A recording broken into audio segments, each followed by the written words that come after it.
Hi friends, today we'll see how to do CRUD operation using Spring Boot with Gradle. So first of all, we need to create a database. So I use MySQL database. So to create a database in MySQL, first open a MySQL workbench.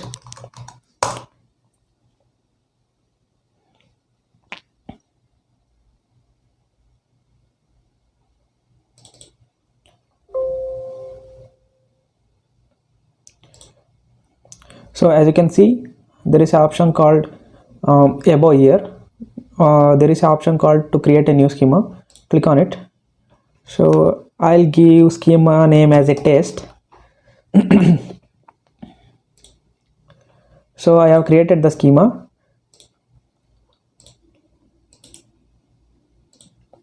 Now I need to create a table. So for the demo purpose, I'll create a one table called as user.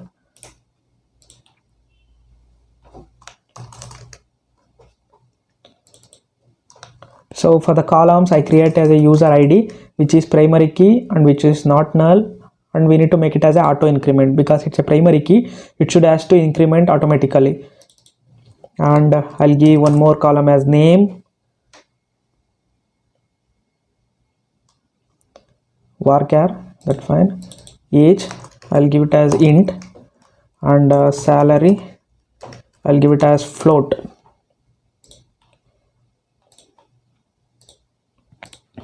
Okay, so guys, a table has been created. You can see I have created a schema called test, under which I created a table called user. So let's add few data for a testing purpose. I'll add like Kiran, my name, age, and salary. As you can see, automatically the user ID will be taken. It always starts with 1 and it will be auto incremental. So now we have created a database. We have added a dummy data to it. So now we'll create a Spring Boot project. So usually Spring Boot project, so the Spring Boot project we can create using a Spring Initializer. That is one of the easiest way to create a Spring Boot project. Go to Spring Initializer website. Go to Spring Initializer. So there is a bunch of options you need to select here. So first of all, as I previously told, in this tutorial we'll see how to create a CRUD operations or how to use CRUD operations using Spring Boot with a Gradle project. So there are two types of project you can create. One is a Gradle and Maven. These are all the build tools and dependency managers. So as of now, we'll go with a Gradle project, and the language which we are going to use is a Java obviously, and the Spring Boot version, let it be 2.4.2. this is what I usually prefer. And the project metadata, in that I'll give our the YouTube name, syntax error. So usually these group name we will give to differentiate our project from rest others. Means it is a unique name which is given, so that it will not in future, if our package is someone else is using, it should not come in contact, it should not come in clash. So that purpose we use, usually it start with a com dot, like in a internet the URL will be unique, right, for everything. So like that way in the project we'll use URL names in a reverse order. So artifact name will be demo and name will be demo, let it be as it is. And for the packaging, there are two types of packaging. One is char and one is var. I usually prefer var. Okay, var means web archive, and the Java version select Java 8. So now let's come to the main part, that is adding a dependencies. So this is the advantage of Spring Initializer. So you can easily add a dependencies like on the go. So as of now we are creating a REST APIs, so we need a web, and we are using a MySQL database, so I am taking a MySQL. If you use any other databases, you can take a different drivers. And JPA, I use JPA, so that JPA nothing but Java Persistence API, so that we can easily do database connections, database operation, we can do it easily. So I'll explain you more detail later. So once we select all the dependencies, you need to click on generate. So it will create a zip file which is our project. We need to go to the folder. I think, yeah, this is demo3 zip. This is the zip file which we have created. We need to extract this file. I'm extract this file to my folder.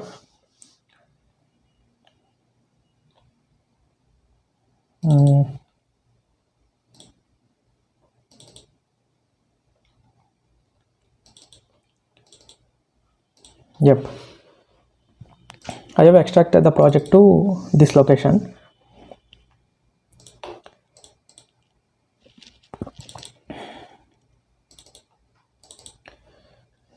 See, when you open this build.gradle, so this is the file, this build.gradle, this is the file where usually all our dependencies will be recorded. So whenever we are trying to import our project, this Gradle will automatically download these dependencies from the Maven repository, and it will be do this. It will store into our project folder. This is completely automatically, it has been done, so the developer need not to worry about the dependencies. So if you open this file, as you can see, so what all the dependencies what we have selected in the list, so all these dependencies has been already added by the tool. So this is what one of the advantage of using Spring Initializer, so that we can easily select the dependencies and everything. Project setup will be easily, we can able to set up the project. Okay guys, so we have created a project using Spring Initializer, and we have created the database also. Now let's come, we'll import this project into STS. So for that, yeah, it will be here. STS stands for Spring Tool Suite. This is usually we use for Spring Boot application. This is a nice IDE. It's an enhanced version of Eclipse, you may think like that. So if you are not using STS, you can use Eclipse also, not a problem, but STS will be good. If you are new to STS, if you are using Eclipse, STS will be completely similar to Eclipse with some enhanced plugins.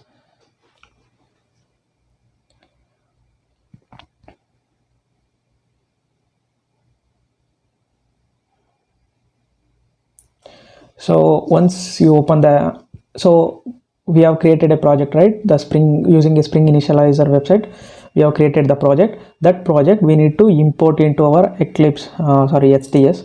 To do that, go to File, click on Import, click on Select Existing Gradle project. After that, click on Next. We need to browse to the folder where we have extracted that zip file. So I have extracted in this projects demo. This is the project which I have extracted from that zip file. So select this folder, click on Next.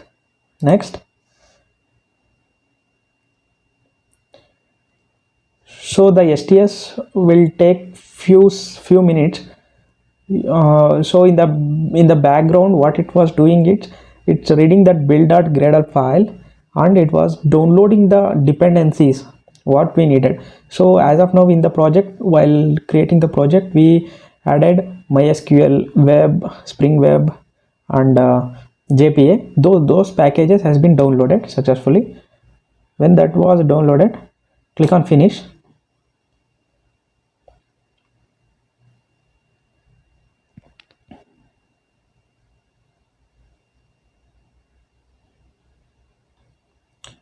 Yeah, as you can see here, if you go to resource,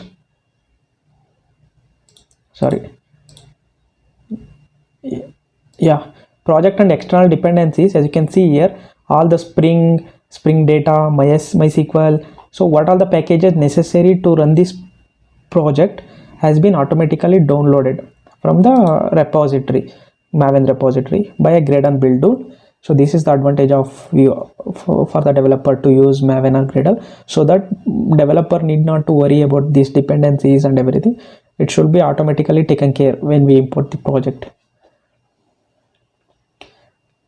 So the project structure will be like this. There will be one package called this is the main package, you may think like that, and there will be main Java class. From here on, the application will enter through the line of execution, enter through here. So what we need is, we need to create a RESTful REST APIs, right? So I will follow a MVC architecture. So usually MVC architecture will have a controller, a service layer, and a DO layer, and an entity package. So we'll create one by one. So at the very first, we need to create an entity class. To do that, right click on source main Java folder, new, create a package, com dot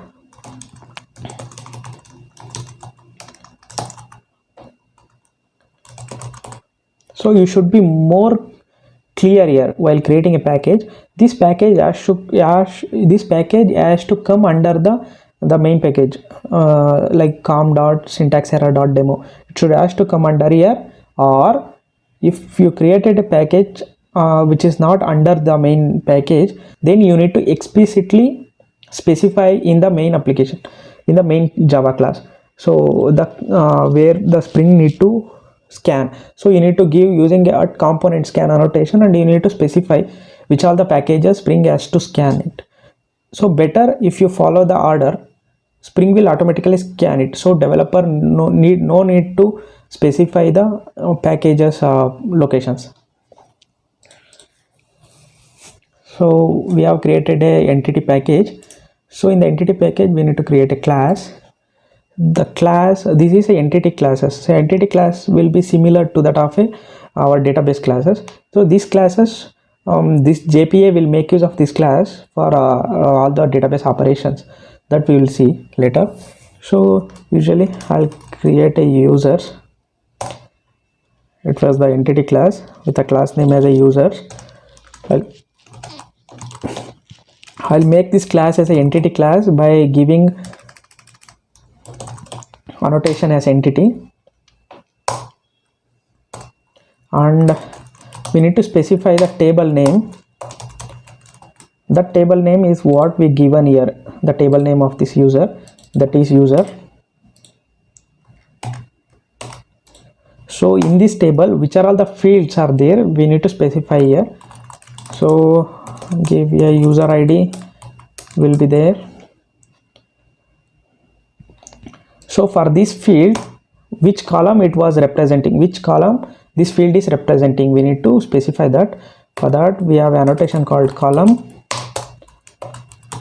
name. So the user ID column will be represented by this user underscore ID, that is a snake case in MySQL. We need to specify this column name there. Yep. And this field is a ID. Actually it is a auto incremented value. So for that, in order to specify that, we need to tell Spring that it is an ID, and we need to say that generated value will be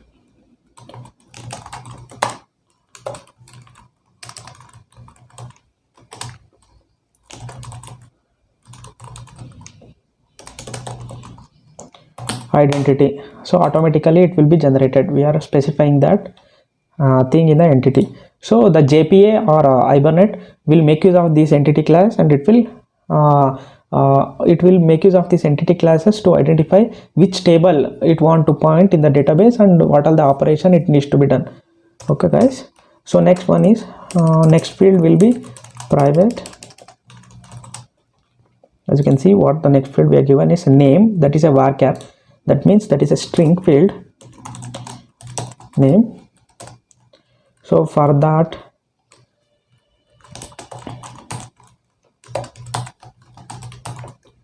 column name is name. After that, next field will be int age.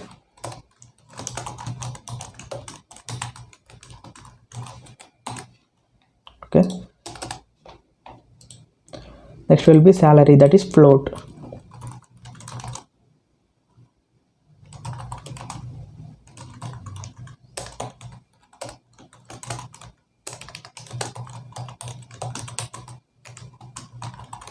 I'm sorry, salary. Yep. So once we've done this, we need to create a constructor. So right click on it, go to source and click on this generate constructor from superclass. Click on generate. So again right click on it, go to source, click on generate constructor using fields. So we have created a both empty constructor and the parameterized constructor. Now we need to create a getters and setters. To do that, similar way, right click on it, go to source, click on generate getters and setters, select all for all the fields and click on generate. After that, we need to create a toString. We need to override the toString method so that whenever we print this object, it will not refer to the reference, it will show the data. So right click on it, source, and generate toString. Yep. So we successfully created an entity class. Now we'll create a so now what we need to do is we need to create a connection. So in Spring Boot, that in Gradle, there is a file called application.properties. So that is where if we specify the three information which I will tell as URL, username and password of the database, so automatically Spring will establish a connection with that. It will automatically create a data source object and it will establish a connection with the database. So that file will be present here in source, main and resources. There is a file called application.properties. Click on it. By default it will be empty, so we can use this file to for to most of the operations we can use this file to configure Spring Boot. Also we can make use of it. By default Spring Boot will serve up at 8080 port, so that if you want to change a port, we can define here in a server.port. So whichever port we are given, the Spring Boot will serve up there.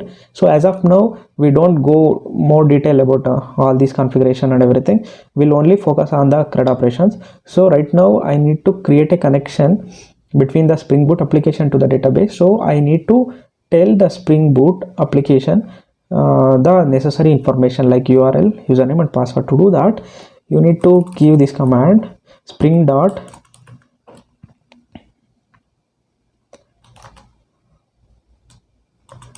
data source dot URL.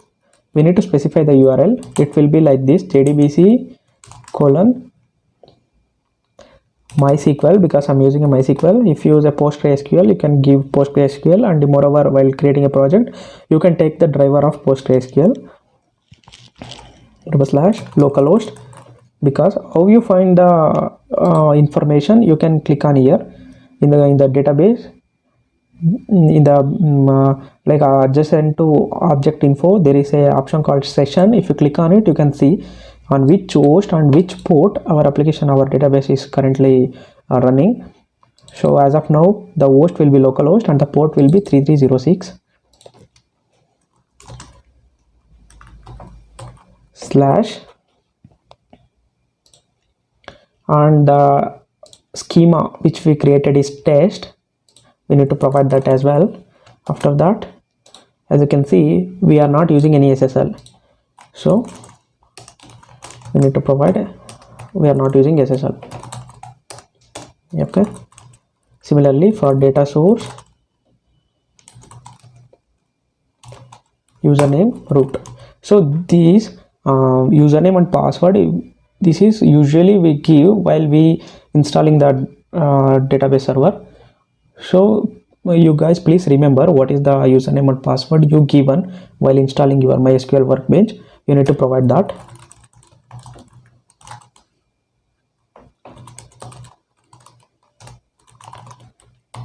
Okay, so once we given this information, Spring Boot will automatically got to know where it has to connect to the, means which address it has to point in order to establish a connection between the Spring with the Spring and the database.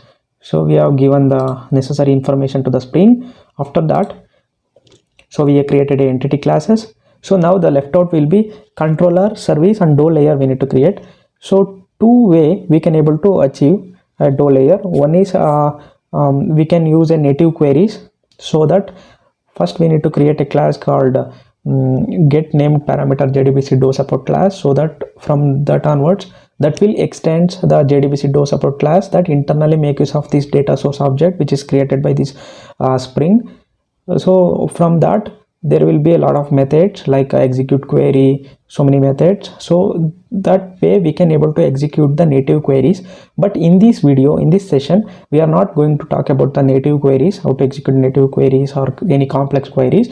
We'll look into only simple CRUD operations. For simple CRUD operations, what I'll usually prefer is like there will be internal package in JPA called CRUD repository. If you make use of that, it will be very easy, guys. So we can able to achieve all the CRUD operations without any writing much code. So I'll go with that strategy. So for that we need to create one repository class, repository interface. To do that we need to create a package first. I'll create a package under the main package com.syntaxerror.demo.repository. So in the repository package I'll create an interface, like it will be more specific to the user which we are creating, right? So I'll give name as a user repository. So for the extended, so for this user repository interface I'll extend this CRUD repository. So it will accept the two things. One will be we need to specify the type. So the T means type of this will be users. That is what we created, our entity. So we will pass our entity class here, that type, so that Spring will automatically understand. So this repository is belong to the table, and the ID will be usually what our primary key will be. So in our case our primary key will be integer. So I'll give integer value, finish. So it will create this interface for us. We need to import the entity package, entity class. Okay, so we have created the user repository. This is it, guys. Only this, with the help of this user repository we can do all the CRUD operations. No need to worry. For any complex or native queries, how to use DO classes or how to use JDBC template DO classes, I will discuss in the next videos. So we have created the repository. Now comes to we need to create a service layer. So to create a service layer, first we need to create a package, right? So create a package called service.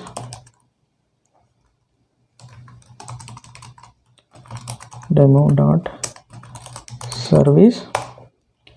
So we'll create an interface. After that, in other package, which is a sub package of this service, we'll create a implementation body to that interface, so that we can able to achieve a runtime polymorphism. So we'll create one user service interface. We'll add the methods which are all should be there in this user service. So basically we need 5 methods, or particularly if we say we need 4 methods. One is to find all the users present and find the user by ID, and update or delete the user, update or add the user. If the user is not available, it should add it. If the user is already there, it should have to update it. And the fourth one will be we need to delete the user. So for that, first we'll list the get all users. We'll import these package, import these packages. After that, user we have imported. So get all users. One method we have returned. So after that, user get user by ID. So for that we need to pass user ID, right? User ID, which is of type int. After that, we need to add or update the user, which will return the whatever the user has been added or whatever the user has been updated, that object it will return. So I take a return type as users. After that, add or update user. So it will require an user object, users of user. So usually this object will be of a JSON type that I will show you when I triggering these APIs in a Postman. I'll explain you guys how to trigger or how to see the result without the front end part, because we are only concentrating on the CRUD with the backend thing. So we can make use of the Postman tool, so that instead of front end we can trigger the APIs using a Postman. Okay. After that, fourth will be delete. So which user has been deleted, that's why I'm returning the user type, delete user. So for this we need ID, right? User ID. So these are all the 4 methods we required for all the CRUD operations. So we have created a service layer.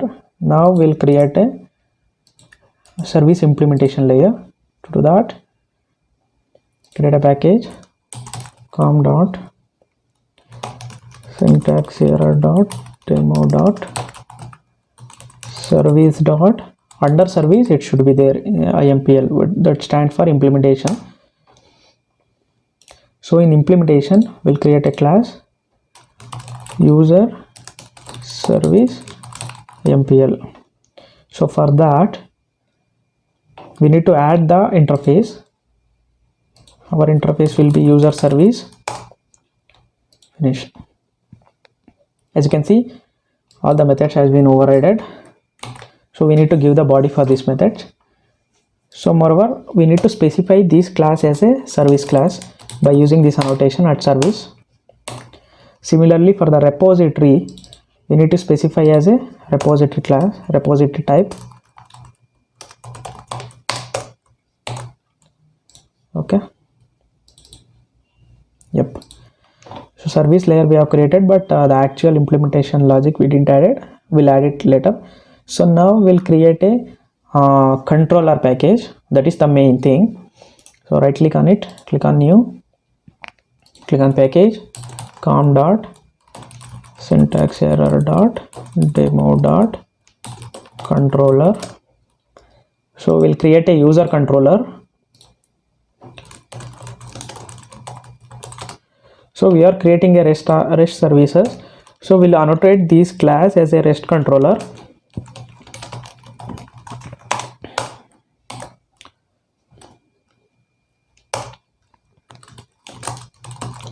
And we'll make a request mapping for this. For the controller wise, we'll give it as a user. So whenever normal end user type the slash users in an URL, so automatically it will be mapped to this controller. So after that, it will create a method which will similarly call the particular operations. For example, for the get operation, we need to use this.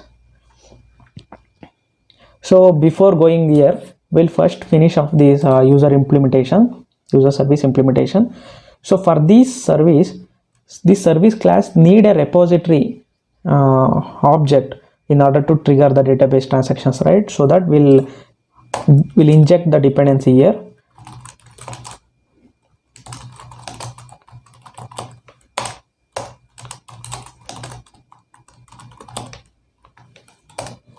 Using auto void annotation.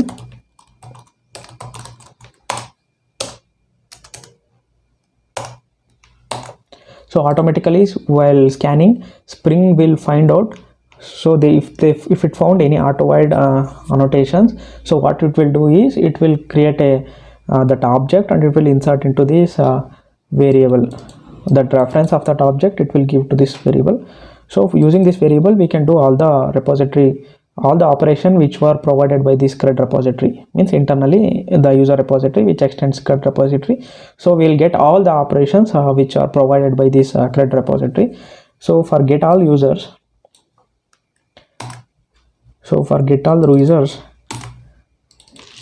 in the CRUD repository we have a method called find all. We can use this and cache to list of users. So get by ID, we can use the method called find by ID. and we'll give a user ID. If the user is not available in the database, then it should has to send the null, or else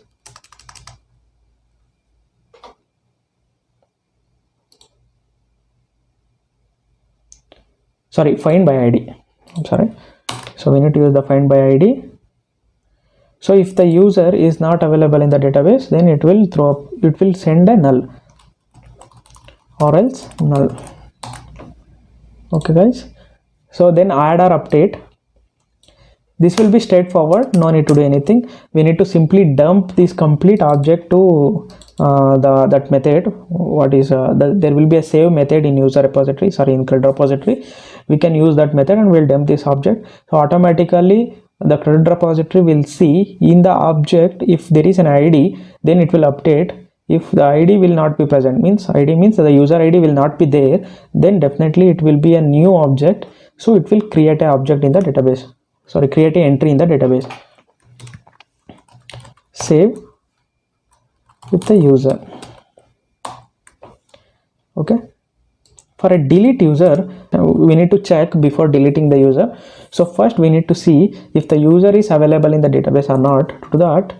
To do that, first we'll let me create users of deleted user.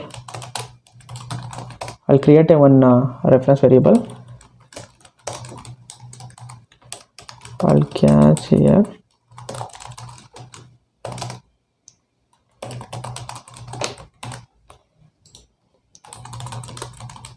So before going to deleted user, first what I need to do is I need to fetch the user. I make use of this deleted user reference variable to fetch it. Dot find by ID with the user ID, or else null. If the user is available in the database, it will give the user object. If the user is not available, it will throw up a null. If deleted user equal to null, we need to throw new exception. Actually we need to throw a custom exception saying that user is not available, but as of now I don't want to go deep into the exception concept, so I'm just throwing up a generic exception.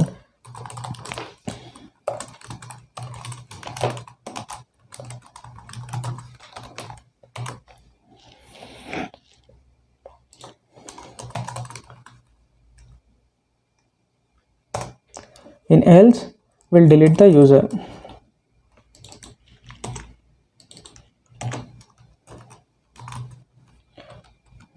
Delete by ID, we'll give the user ID, or we can able to delete with the object also.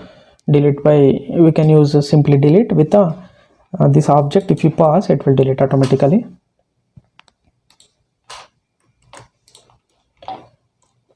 So at the end of the method, we need to pass the users. So whatever the deleted user, we need to pass it to the front end, so that user will get an idea which user has been, the end user will get an idea which record we have deleted in the database. So let me fix this error. Okay, this has been fixed. So as of now, the implementation classes, we give implementation to all of the methods. So in the user controller, we need to use it. So first we'll create get all users method public. So usually in the REST API, we'll return the result in a response entity class, response entity object type. We need to import this from an HTTP package. So the type of this response entity will be list of users, and the method name will be get all users. So this is a get mapping. We need to specify what is the type of the mapping. There will be different types. Get means usually used to get the record. So these are HTTP operations. Post means post or put will be used to add the data or update the data to the database, and delete we use to delete the record in the database. These are HTTP operations, guys. So right now we are doing a get operation, so we are getting the result, getting all the users. So we need to use a get mapping. So inside the bracket we need to specify the URL, like all users.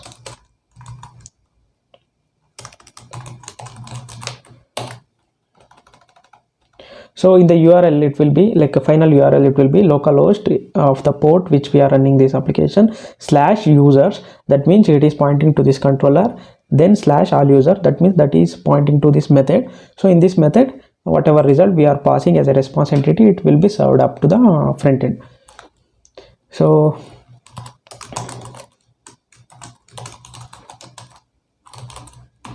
I'm creating one reference variable. If anything goes wrong, I'm catching the exception here.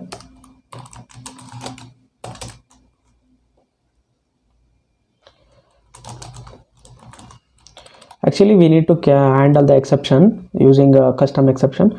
We need to create a custom exception and handle all these exception types, but I don't want to go deep into the exception concept. This is just a basic CRUD operation tutorial.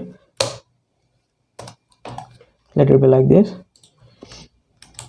So in the try block, what I do is I'll call the service class and I'll trigger that get method, get all users method, which we returned in the service class.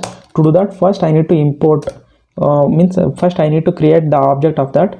So as I told earlier, if you use auto void, Spring will automatically create that object and it will insert here. Means it will insert wherever there is a dependency. That is the concept called dependency injection. As you guys little bit know about that, I assume like that. So we need to create a user service variable, and we need to make use of this auto void functionality, so that Spring will create the user service object and it will insert to this variable called as a user service. So we can use this reference variable to trigger that get all users method, as you can see.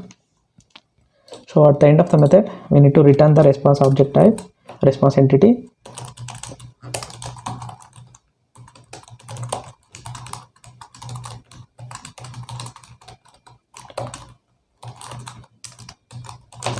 And the HTTP status code, I'll give it as OK. These are the status code which we'll usually use. If there is any server error, it will be status code will be 500, like that, guys. If there is a status code is 404, that is not found, like that.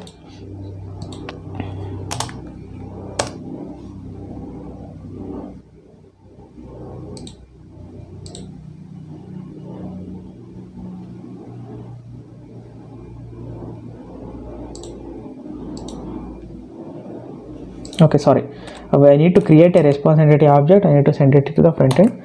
I forget the new keyword.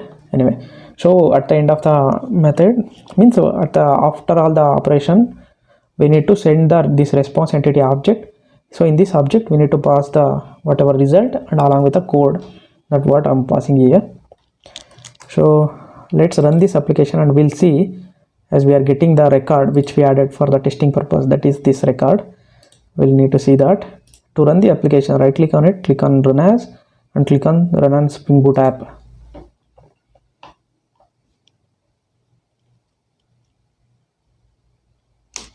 So in the meanwhile, I'll open a Postman. The application is running successfully. It has started running. So in the Postman, we'll trigger this API and we'll see.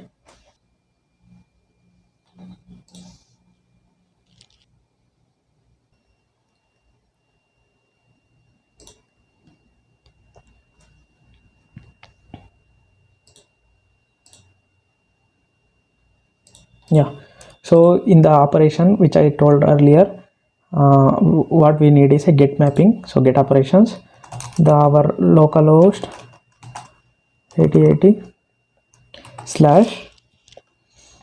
/ because our application by default it's running on 8080. If you want to change, you can change it in application.properties. And moreover, I'm running this in my local machine, though, so my IP address will be localhost. After that, if I use this user /users, it is pointing to this user controller.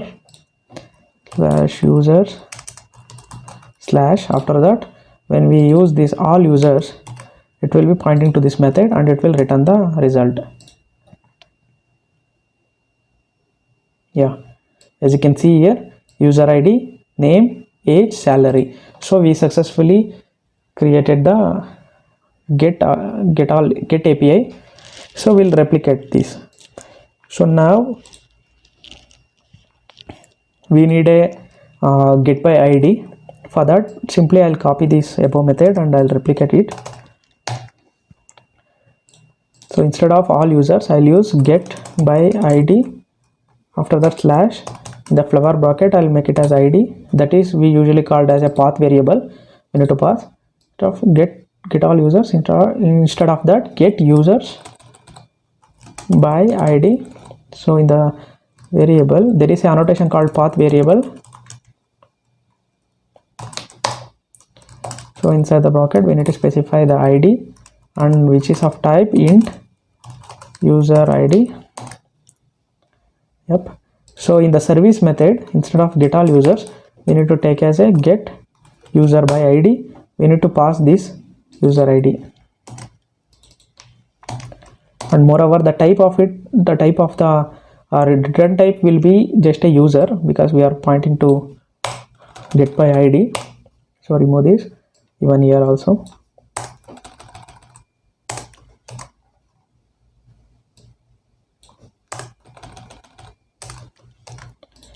Yep.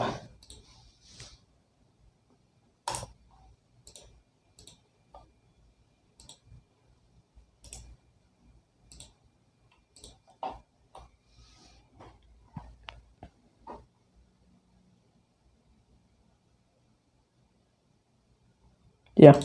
So get all users, instead of this, if you use this get by ID slash 1. Currently as of now only 1 is there. As you can see, we'll get only the one object. So next will be, we need to create a user, create or update user. To do that, I'll replicate this method. Instead of get mapping, we need to use a post mapping.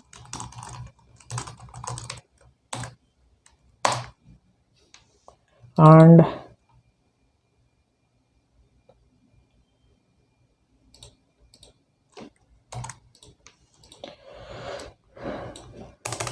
add or update ID will not be there, and get all user by ID. Instead of that, the method name I'll give it as a add or update. Path variable not required.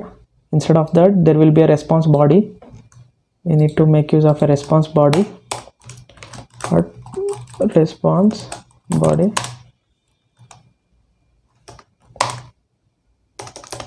or just a response. Yeah, response body.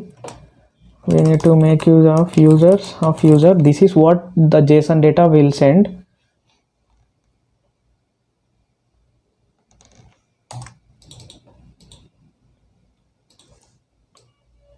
Sorry, it's a request. Yeah, this is a request body, not response body. So this is what the user data, the JSON data will put. Let me show that. So after that, we need to change the user service method.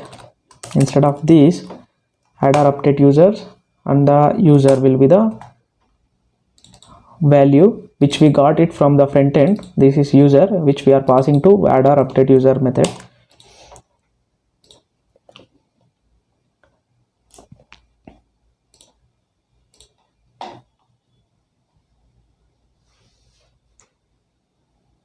So application has been restarted. We'll see.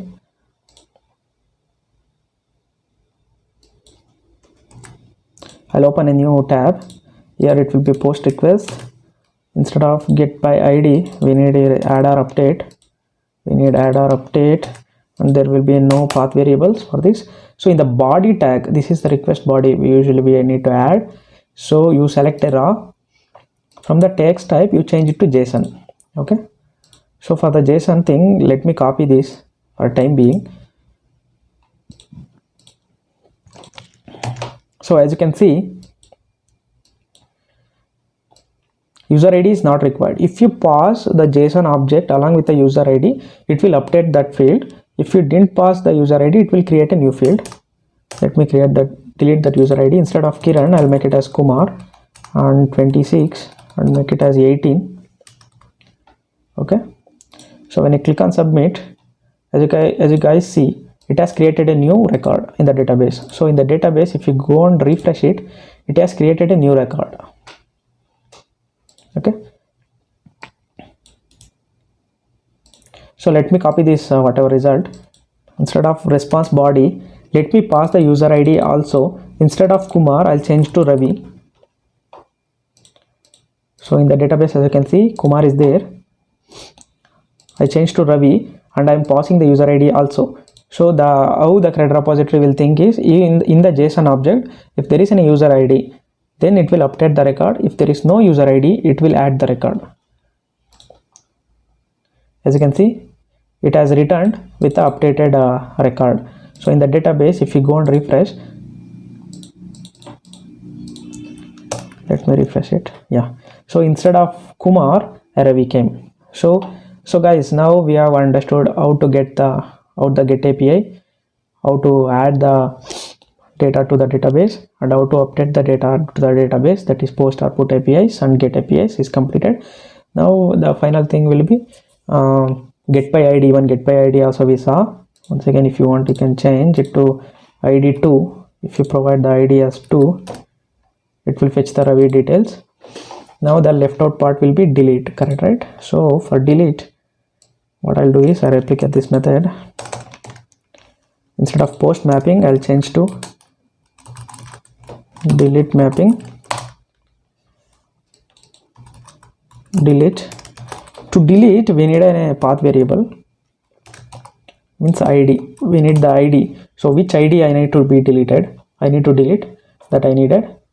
So there is no request body for this. Path variable will be there. For that, id will be there. That id will be int of user id. Instead of add or update user, we need to use a delete user with the user id passed in. Okay.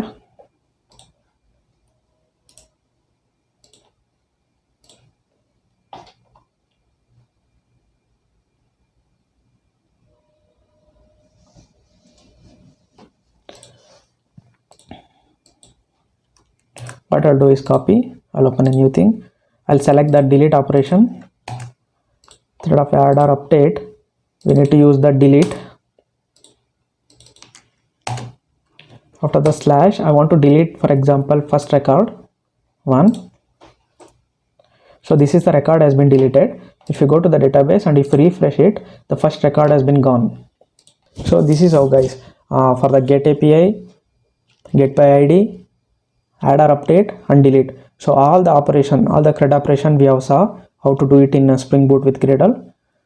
So if you have any doubts, please comment below, and please subscribe to our channel so that in future we'll give more videos like this. If you like this video, please share this video to your friends and family, so we are working on this IT domain. Thank you guys for watching my video. So I'll meet you in the next video. Till then, keep watching, keep learning. Thank you. Bye bye.